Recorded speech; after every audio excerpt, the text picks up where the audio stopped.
После 3 години интензивна работа, Струмица добива нов болнички објект. Ова е нешто што го заслужуваат и здравствените работници, пациентите и граѓаните не само на Струмица, туку на целиот овој регион.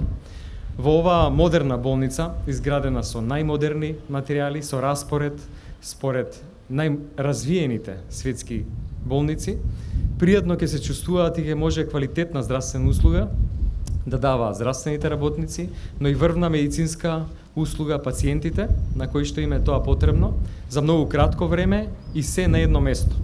Оваа здравствена криза со која што сега во овој момент се соочуваме, а тоа е коронавирусот, покажа дека е исклучително битно да имаме модерни болници во кои што може за кратко време пациентите без многу лутање и на едно место да може да добијат здравствена услуга, а не да се препраќаат во околните болници во другите градови. Нашата влада интензивно инвестираше во здравствениот систем.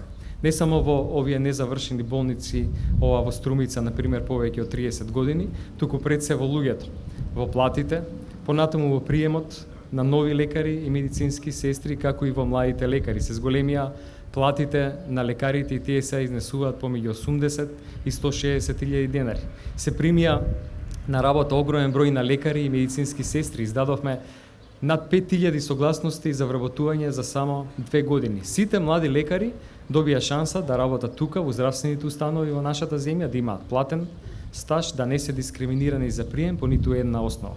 Со овој интензитет и динамика ќе продолжиме и понатаму, заради тоа што нашите граѓани и нашата држава заслужува да има спремен и модерен здравствен систем, а нашите граѓани место каде што од врвни експерти ќе добијат врвна здравствена услуга. Ви благодарам.